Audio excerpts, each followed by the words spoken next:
Mga idol, meron akong DIY na battery charger, 12 volts. So maghanap lang kayo ng transformer na 12 volts ang out. Kahit sabihin mong marami siyang out, mga idol, tester nyo na lang yung voltage sa labas dito sa out niya, kung saan yung 12 volts niya. Tapos ito yung ginawa ko, mga idol. Gumamit ako ng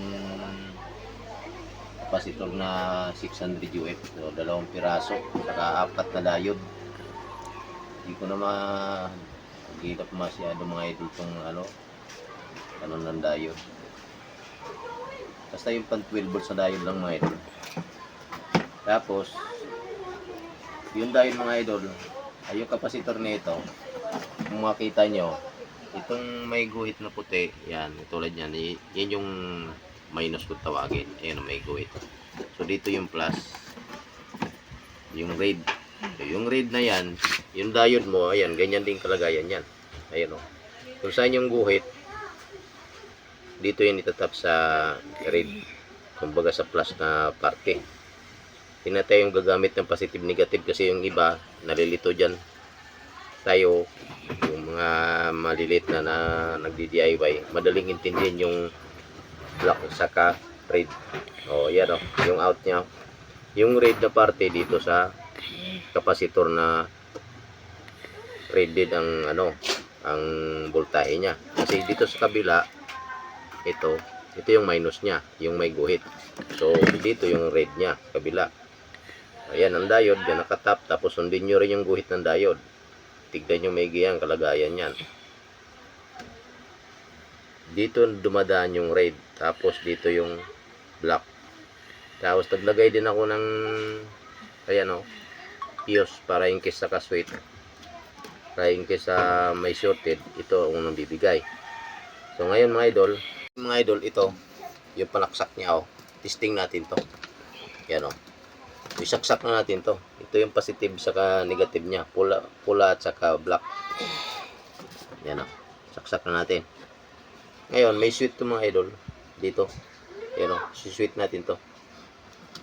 Ayan. Gumagana na yan, mga idol. Yan, i-spark natin. O. Kita nyo yung puti na yan o. Tintik na ang tulis ng ng apoy o. Susukatin natin siya, mga idol. Yung voltahe niyan. Ayan o. Dito tayo tumitingin, yan o. Yan. Voltahe niya. O. Meron siya 16 voltahe. So ngayon, gamitin natin to ng meron tayong kakabit dito na 12 volts na mini. Kahit tignan nyo may mabuti to, 12 volts talaga to. Pakita ko sa inyo to. Ayan o. 12 volts talaga yan. Ngayon, gagamitin natin to dito. Kung ito'y masisira, ibig sabihin, hindi to 12 volts. Ngayon, habang gumagana to, susukatin natin. Yun ang tamang pagsukat nito. Kasi wala pa siyang nakasaksak kasi kaya mabot siya na 16. Ito yung pula. Tapos ito yung black. So i-off muna natin. Kasi baka mabaliktad. O ito, mga idol o. Yan. Yan o. Pansinin nyo yan ha. O yun ko. Ito yung 12 volts ha. O. Napakalakas. Napakalakas ng hangin niya. So ngayon, subukan natin siyang sukatin, mga idol. Habang gumagana. Yan. Sukatin natin to. Yan o. Tingnan nyo sukat ng kuryente. Aray. Ulog. Aray mo. Malakas kasi nalipad. Yan o.